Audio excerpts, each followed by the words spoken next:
Assalamualaikum warahmatullahi wabarakatuh. Hamdan syukran lillah salatan salaman ala Rasulillah amma ba'du. Ila hadratin Nabi Mustafa Sayyidina Muhammad Rasulullah sallallahu alaihi wasallam wa alihi wa azwajihi wa dzurriyyatihi wa ali baitihi wa sahbihi ajma'in wa jamil mu'minin wal mu'minat al muslimin wal muslimat al ahya'i minhum wal amwat. Ila arwahi jami' ahlil kuburin ahli la ilaha illallah ila yaumil qiyamah. Al-Fatihah. Alhamdulillah. Bismillahirrahmanirrahim. Bismillahirrahmanirrahim. Alhamdulillahirabbil alamin. Arrahmanirrahim. Iyyaka na'budu wa iyyaka nasta'in. Shiratal mustaqim. Shiratal ladzina an'amta 'alaihim ghairil maghdubi 'alaihim. Alhamdulillah, pada kesempatan kali ini kita akan lanjutkan kajian kitab Fathul Mu'in Syarh Fiqh Syafi'i yang disusun oleh Imam Zainuddin Al-Malibari. Kita masih berbicara tentang babun nikah. Bismillahirrahmanirrahim. Wa fi zaujati khuluwun min nikahin wa iddatin wa ta'yinun wa adamu mahramiyatin binasabin fayahrumu nisa'u qarabatin ghairi waladi umumatin wa khu'ulatin aw radha'in. Bismillahirrahmanirrahim. Wa syurita fi zaujati ayil mangkuhati khuluwun min nikahin wa iddatin min ghairihi. Wa syurita, dan disyaratkan fi zaujati pada calon istri ayil mangkuhati etegasa wanita yang ingin dinikahi khuluwun min nikahin wa iddatin, disyaratkan apa? Kosong dari ikatan pernikahan, wa iddatin, dan iddah, min ghairihi, dari selainnya, artinya selain calon suami yang ingin menikahinya gitu. Jadi kita berbicara tentang syarat-syarat az-zaujah, artinya seorang wanita yang dijadikan calon istri oleh seorang pria itu harus ada syarat-syaratnya. Kalau syarat-syarat ini terpenuhi, maka dia boleh menikah dengan wanita tersebut.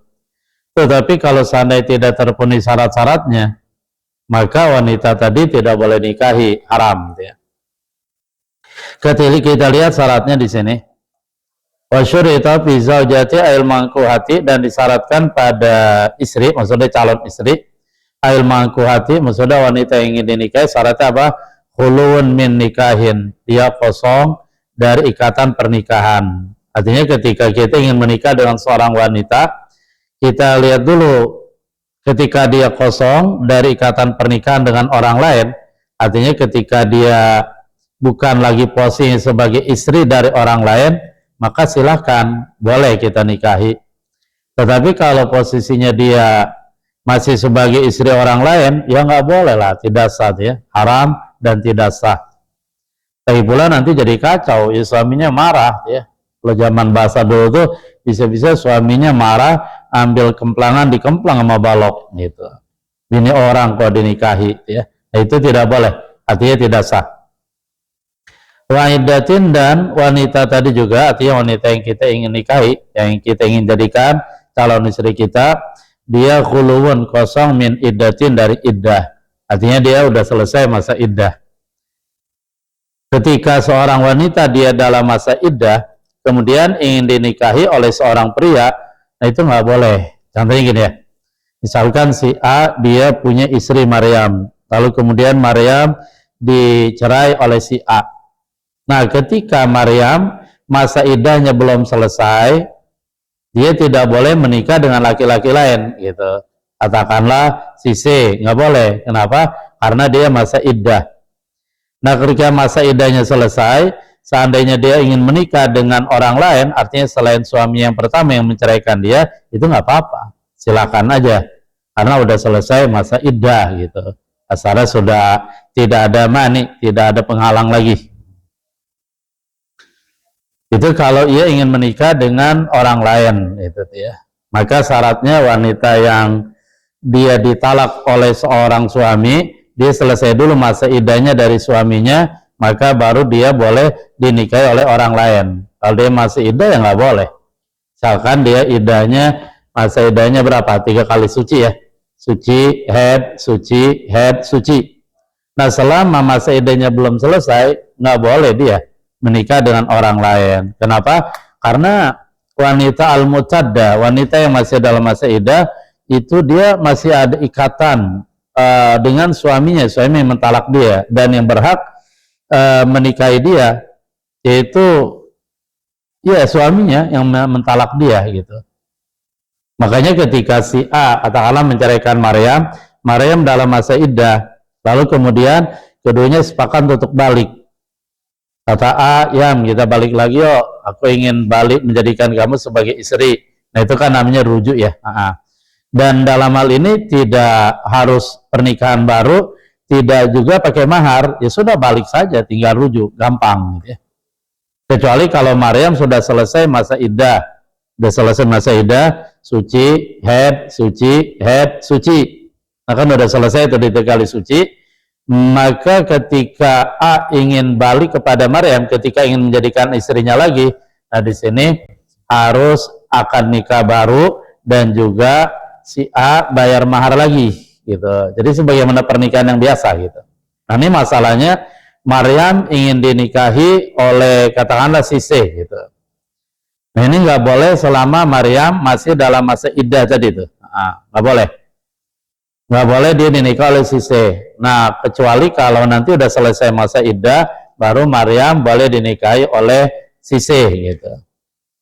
Itu bicara tentang khuluwun min nikahin wa iddah. Itu syarat pertama, seorang wanita yang dijadikan istri, syaratnya dia tidak ada dalam akad pernikahan, ikatan pernikahan dengan orang lain, dan dia juga bukan dalam masa iddah. Apalagi nih syarat selanjutnya kita lihat, wa ta'yinun laha, dan ta'yin menentukan laha baginya, bagi wanita yang dinikahi tadi. Artinya wanita yang dinikahi tadi tertentu, jelas, wanitanya ini, calon istrinya ini. Ya kalau nggak tertentu ya nggak bisa, nggak sah gitu. Karena nanti khawatir terjadi tipuan, terjadi yang nggak diinginkan gitu. Jadi harus muayyanah, tertentu wanitanya ya. Wa ta'yinun laha, dan penentuan laha baginya, bagi al-mangkuhah, wanita yang dinikahi tadi. Wa zawwajtuka ihda banati batilun walau mal isyarati. Maka ketika seorang wali bilang begini,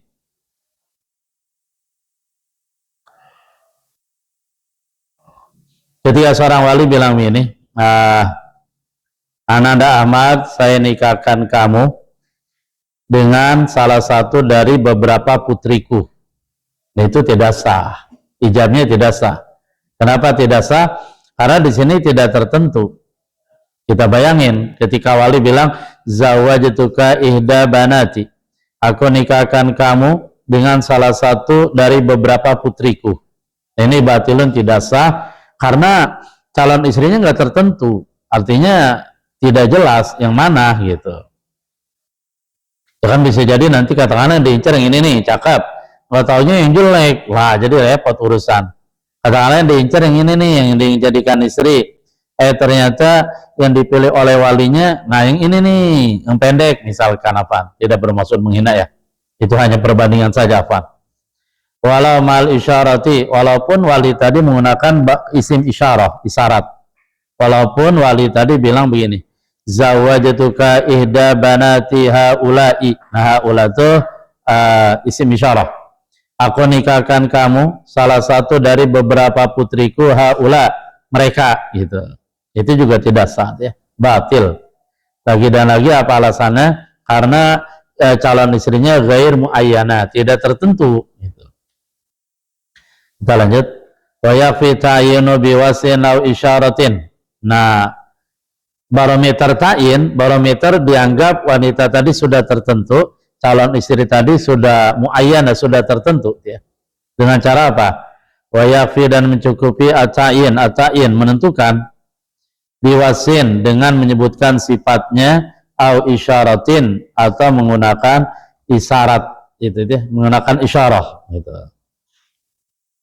Yuhasin dengan menyebutkan sifatnya gitu. Atau dengan menggunakan isyarah gitu. Tazawwajtuka binti wa laysa lahu ghairuha. Seperti seorang wali bilang, zawwajtuka binti, aku nikahkan kepada kamu, aku nikahkan kepadamu binti, putriku gitu. Nah ini contoh sifat ini dia. Putriku, anak perempuanku. Nah itu sah. Cuma dengan catatan walaysa lahu ghairuha, dan tidak ada baginya bagi wali tadi ghairuha selain putrinya tadi. Artinya dia punya putri cuma satu gitu. Ketika dia bilang wali tadi kepada calon suaminya, calon suami dari anaknya, zawwajtuka binti, aku nikahkan kepada kamu wahai Ahmad, Ananda Ahmad bin Robert atau apa, binti, putriku. Dan dia punya putri cuma satu. Nah ini sah ya. Karena di sini calon istri tadi dianggap sudah muayyana, sudah tertentu, sehingga tidak memungkinkan yang lain gitu. Awil lati fid dari wa laysa fiha ghairuha. Atau ketika seorang wali bilang begini. Seorang wali bilang begini, zawwajtuka, aku nikahkan kepada kamu. Allati fid dari, wanita yang ada di rumah itu. Walaysa fiha ghairuha, sementara tidak ada di rumah itu ghairuha selainnya, selain wanita tadi, dan wanita itu adalah putrinya gitu. Saya ulang ya. Atau seorang wali bilang begini, zawwajtuka allati fid dari, aku nikahkan kamu dengan seorang wanita yang ada di rumah itu. Walaysa fiha ghairuha, sementara dalam rumah itu tidak ada selainnya, hanya ada wanita itu. Nah wanita itu adalah anak dari wali misalkan, itu juga sah ya. Jadi sah ini. Nah. Karena di sini jelas sah ya. Nah, kita lanjut.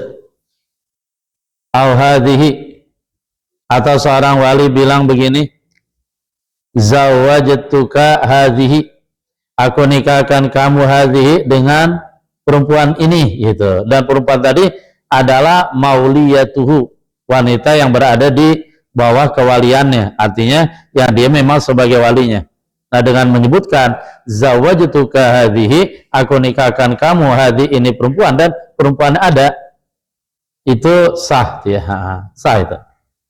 Cuman jarang kita temui di masyarakat. Nggak pernah kita temui seorang wali bilang zawwajtuka hadhihi sambil ditunjuk, saya nikahkan kamu hadhi kepada perempuan ini. Nah hadhi isim isyarah gitu, itu sah, dan perempuan ada gitu.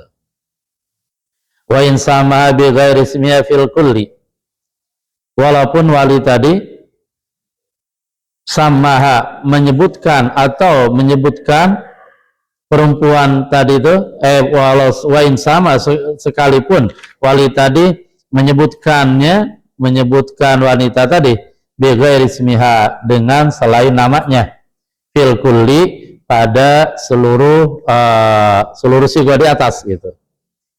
Artinya di sini ketika seorang wali bilang zawwajtuka binti wa laysa lahu ghairuha, aku nikahkan pada kamu putriku, sementara dia punya putri cuma satu gitu dia nggak punya yang lain lagi. Nah walaupun dia salah menyebutkan nama dari putrinya ya, tapi pada kenyataannya dia punya putri cuma satu, itu tetap dianggap sah.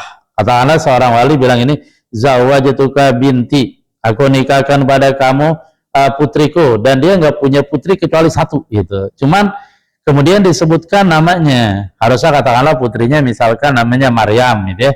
Ternyata disebutin Fatimah, maka tetap pernikahan sah dan ia menikahnya dengan Maryam gitu. Artinya tidak berpengaruh atas tasmiyah tadi gitu. Atau dia bilang zawwajtuka allati fid dari, aku nikahkan pada kamu wanita yang ada di rumah itu, dan tidak ada wanita lain di rumah itu kecuali dia, kecuali wanita tadi tuh, dan itu adalah anaknya. Nah seandainya dia sambil menyebutkan nama, ternyata namanya salah, misalkan wanita yang ada di rumah itu dan dia satu-satunya wanita di rumah itu, dan dia adalah wali mauliyah dari wali tadi, katakanlah namanya lagi dan lagi Maryam, walinya salah nyebut, zawajatuka allati fi dari, katakanlah Aisyah, walaisa fiha ghairuha, dan di rumah itu tidak ada kecuali wanita tersebut dan itu anaknya, maka tetap sah. Dan menikahnya sama siapa ya? Maryam apa Aisyah?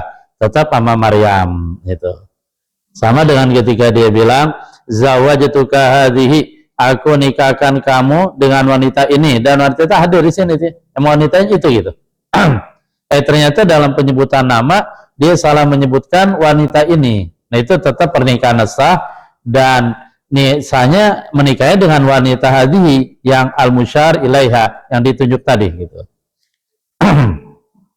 Jadi kalau kita lihat di sini banyak nih sigo-sigo lapan nikah yang memang terus terang ahli-ahli fikih hati-hati sekali di dalam di dalam menentukan dan menilai sigo bentuk lafaz, apakah pakai isyarah atau tidak gitu ya. Ketika pakai isyarah kuat sekali ya.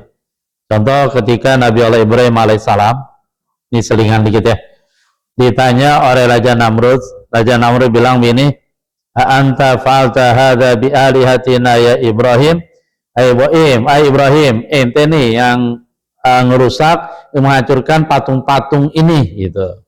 Kan patung-patung rusak semua tuh, kecuali yang terbesar, di mana pada patung terbesar tadi Nabi Ibrahim mengalungkan kampaknya di leher patung terbesar. Ketika didatanya oleh Raja Namrud, anta fa'alta hadza bi aliyatina Ibrahim, kamu nih yang rusak-rusak, hancur-hancur ini nih semuanya patung-patung gitu. Jawab Nabi Ibrahim singkat, padat dan jelas. Apa kata Ibrahim? Bal fa'alau kabirum hadza, tetapi yang melakukan pembantaian patung-patung yang kecil ini sehingga semuanya pada rubuh, pada hancur semuanya, kabiruhum, adalah patung yang terbesar di antara mereka, yaitu patung yang gede itu. Nah, Raja Namrud juga tahu, Pak Ibrahim bohong ini, nggak mungkin masa patung-patung yang besar ini bisa menghancurkan patung-patung yang kecil, buang patung itu batu segala macam. Tujuan Nabi Ibrahim adalah agar Namrud berpikir, oh nggak mungkin dong, masa patung bisa menghancurkan patung, jeruk makan jeruk. Nah kalau memang patung tidak bisa berbuat apa-apa, kenapa kita menyembah patung? Maksudnya biar Namrud berpikir. Lalu apakah Nabi Ibrahim dalam hal ini bohong? Ketika Nabi Ibrahim bilang, bal fa'alau kabirum hadza, tetapi yang melakukan pembantaian, penghancuran patung-patung yang kecil ini adalah patung yang terbesar di antara mereka. Dan pada kenyataan bukan patung terbesar. Nah Nabi Ibrahim tidak bohong, dia diselamatkan oleh kata-kata hadza. Kemudian dia bilang bal fa'alum kabirum hadza, ini nama Nabi Ibrahim ini adalah diri Nabi Ibrahim, tetapi yang dipahami Raja Namrud, hadza adalah patung terbesar. Nah, itu fungsi hadza itu di sana jelas sekali itu ya. Nah, lanjut.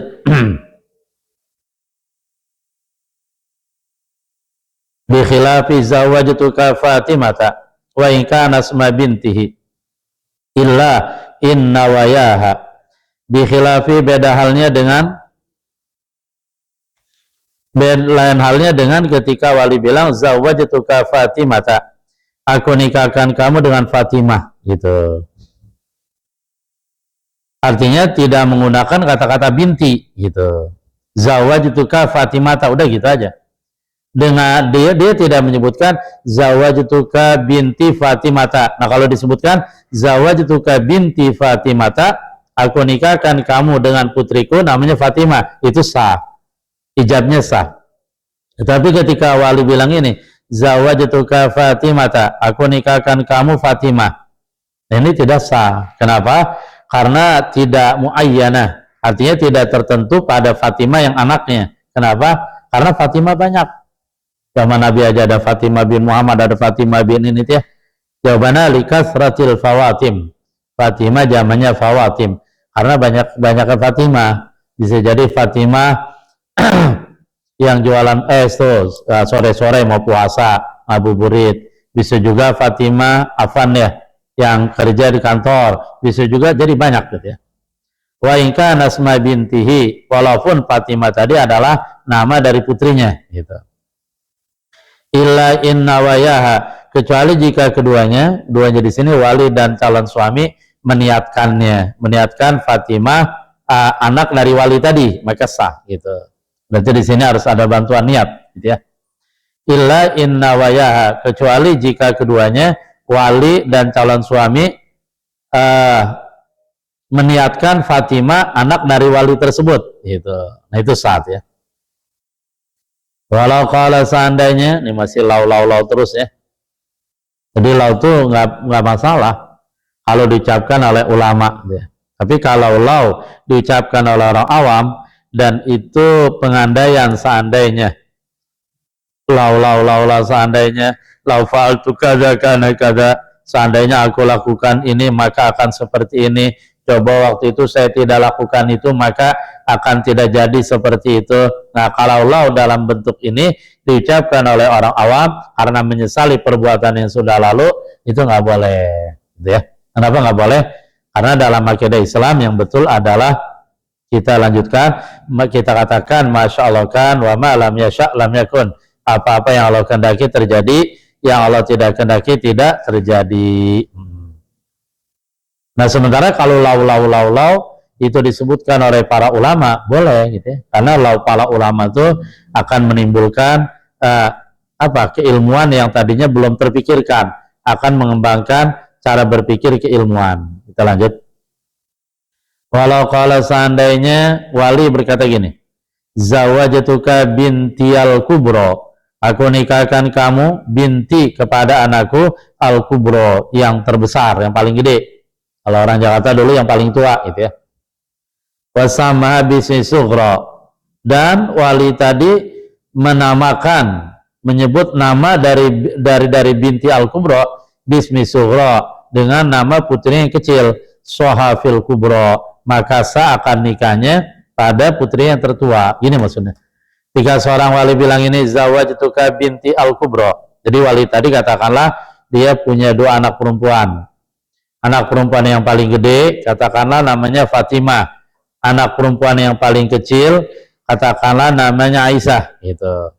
Lalu kemudian wali tadi bilang ini, zawajtuka binti al-kubro, aku nikahkan kamu dengan putriku yang terbesar. Disebutin bukan Fatimah, dia salah nyebutin nama, disebutin siapa tadi? Aisyah, gitu. Saya ulang. Wali tadi punya dua anak perempuan yang paling gede sulung, dan anak perempuan bontot. Yang paling gede namanya Fatimah, yang paling kecil bontot Aisyah. Kemudian wali bilang ini pada calon suami anaknya, zawajtuka binti al-kubro, saya nikahkan kamu dengan putriku yang paling gede, gitu ya. Jangan ditanya gedenya seperti apa, sama nggak mau gunung. Nah ini udah kacau tuh urusan. Aku nikahkan kamu dengan putriku yang paling besar. Putri yang paling besar kan tadi namanya Fatimah, gitu ya. Cuma wali salah nyebut. Dia bilang zawajtuka binti al-kubro Aisyah, gitu. Padahal Aisyah nama putrinya yang paling kecil, gitu. Akan nikahnya sah apa enggak? Sah. Nah, lalu menikah dengan siapa tuh? Putri yang paling gede apa yang paling kecil? Yang paling gede. Sehingga dibilang di sini soha, maka salah akan nikah tadi fil kubro, pada putrinya yang paling besar. Kenapa? Kok di sini lebih dimenangkan sifat daripada nama. Arti al-kubro kan sifat ya, putriku yang paling besar. Nah kalau tadi disebutin Aisyah, salah sebut nama, Aisyah itu kan nama, gitu, nama putri yang paling kecil.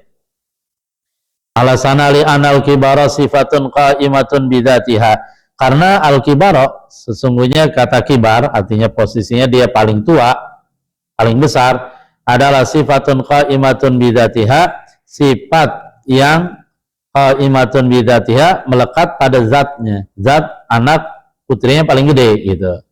Karena sifat paling tua, anak nomor satu, itu sifat yang tetap, sampai kapan juga dia tetap sebagai anak yang paling tua, gitu. Bi khilafil ismi, lain halnya nama. Kalau nama itu dia bukan sifat yang melekat pada seseorang, artinya enggak selamanya bisa berubah. Misalkan namanya dirubah, gitu, bisa ya. Dulu namanya Ibrahim, orang-orang nyebutnya pusing balanya, sehingga sekarang kita tukar, jangan Nabi Ibrahim dah, dulu namanya Robert Mangkulangit nginjak bumi, gitu kan, namanya bikin pusing tuh.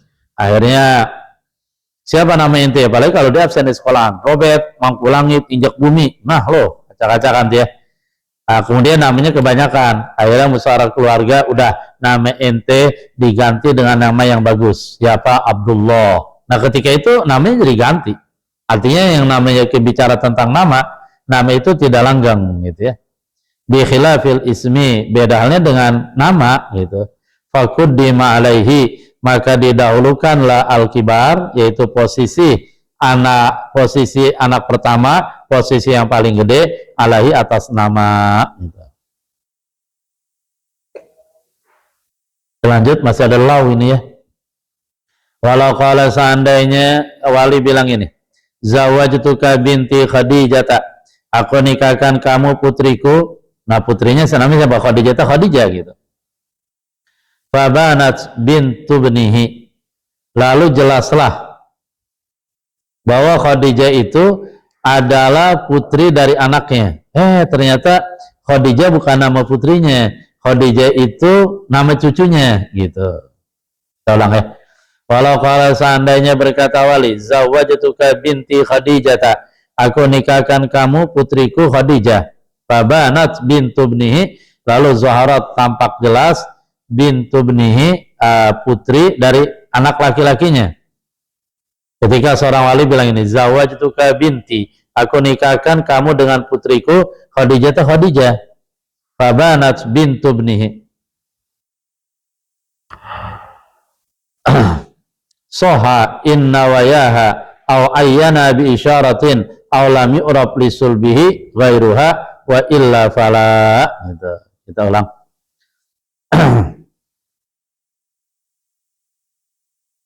Ulang ya.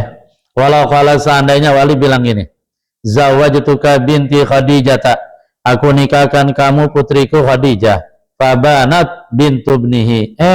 Ternyata Khadijah tadi bukan nama putrinya, afan. Ternyata kebalikannya. Aku nikahkan kamu putriku Khadijah. Fabanat bintu bnihi. Ternyata Khadijah tadi bukan putrinya. Tetapi siapa? Bintu bnihi, cucu perempuan dari anak laki-lakinya. Pokoknya ternyata Khadijah tadi bukan nama putrinya, putri dari Al-Mujib. Itu ya, yang mengucapkan ijab, itu wali. Ternyata Khadijah itu cucu perempuannya gitu. Soha, maka akan nikahnya sah. Inna wayaha, jika wali dan calon suami meniatkan keduanya, yaitu Khadijah tadi diniatkan adalah bintu bnihi, adalah cucu perempuannya. Au ayyana bi isyaratin, atau wali mentakyin al-mangkuha, calon wanita yang dinikahi tadi, bi isyaratin dengan isyarat. Misalkan dia bilang ini, zawajtuka binti Khadijah hadhihi, aku nikahkan kamu anakku ini Khadijah, anak perempuanku Khadijah hadhi ini, berarti pakai hadhi, pakai ini gitu. Sementara kata-kata hadhihi ini itu diisyaratkan kepada bintul ibni, cucu perempuannya gitu. Aulami urab lisulbihi ghairuha, atau tidak dikenal lisurbihi bagi tulang rusuknya wali ghairuha, selainnya, selain bintul ibni gitu. Artinya memang dikenal bahwa putri yang menjadi anak dia, ya termasuk cucu kan termasuk anak ya, itu tidak lain kecuali ya putrinya tadi. Katakanlah dia nggak punya anak perempuan gitu ya. Awayana bi isyaratin aw lam yu'rab bi sulbihi ghairuha, itu termasuk sah ya.